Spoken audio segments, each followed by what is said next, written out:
สุขสบายดีขอเจริญพรวันนี้จะได้ไปบอกเกี่ยวกับอันนั้นเนาะหลักธรรมข้อหนึ่งคือพรหมวิหาร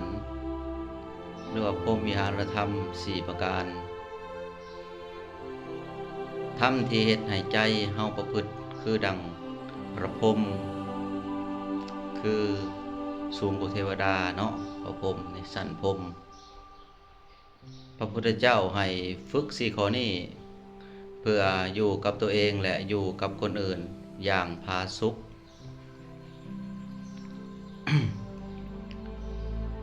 เพิ่นว่าให้เฮามีเมตตา1มีกรุณา1มีมุทิตา1แล้วก็อุเบกขา1ฟังคำอธิบายเนาะคำว่าเมตตาเมตตาแปลว่าความหักความหักคือหักและก็คิดปรารถนาดีต่อตนเองและคนอื่นให้เขามีความสุขความปลอดภัยคืออยากให้เขาเจ้านั้นมีความสุขโดยที่บ่หวังหยังตอบแทนเพิ่นว่าเนาะถ้าเขาขาดเมตตาใจก็จะแห้งแล้งเห็นภัยก็รำคาญเขาก็เบิ่งโลกเปรียบคือว่าโหดร้ายโลกนี่เนาะบ่เป็นตาอยู่ย้อนว่าใจเฮาหันขาดเมตตาแต่เฮามีเมตตากรุณาแล้วจิตใจเฮามันก็จะเย็นสบายอยู่กับไผก็มีความสุข2กรุณาคือสงสารคือความอีต้นนั่นแหละเว้าภาษาบ้านเฮาอีต้นสงสารอีดูกูนาอยากให้เขาพ้นจากความทุกข์คือเมื่อเห็นคนทุกข์คนลำบากเฮาก็จะทนอยู่บ่ได้คิดอยากจะช่วยจะเหลือคือว่าเห็นเขาเจ้าเจ็บเห็นเขาเจ้าเจ็บก็คืออีต้นสงสารแม้แต่เขาก็ทำบ่ดีก็ตามนะก็ทำบ่ดีก็ให้เฮาคิดสงสารบ่ให้คิดเกลียดคิดชังบ่เป็นคนใจดำใจแรงใจแห้งให้อีต้นปรารถนาให้เขาพ้นจากความบ่ดีต่างๆนั่นแหละ3มุทิตาคือให้เฮามีความยินดีในผลสำเร็จของคนอื่น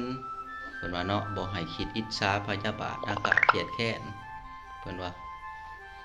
คือให้มีความยินดีต่อผู้อื่นคือเห็นคนอื่นเขาสำเร็จหรือเห็นคนอื่นมีความสุขก็ให้เฮาดีใจนำเขาบ่อิจฉาบ่คิดอยากแข่งขันกับเขาเอาเขาเป็นแบบอย่างในการประสบผลสำเร็จของเขาแล้วก็มีความยินดีสาธุการนำเขาหั่นแหละเพิ่นว่าเนาะ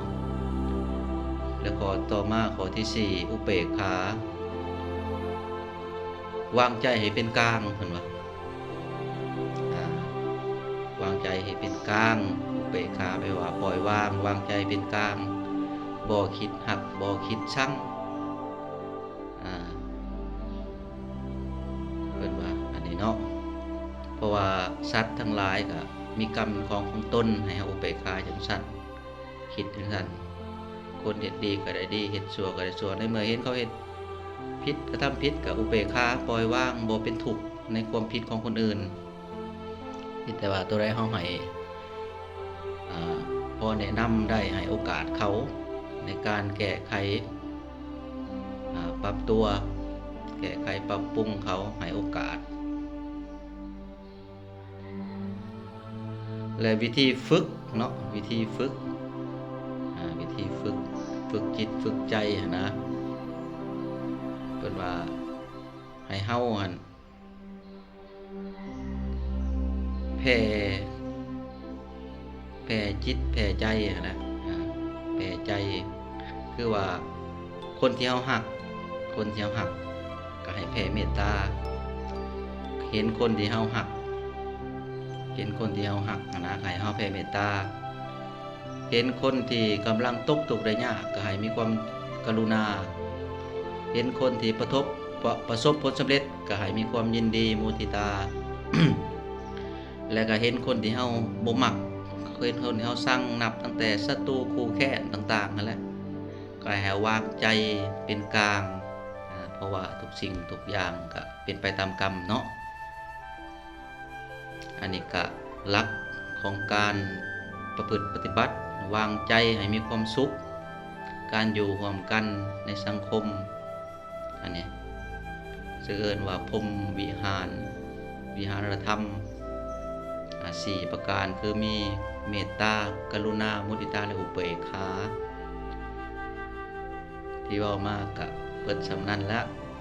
ขอให้มีความสุขความเจริญเด้อสมความปรารถนาทุกประการ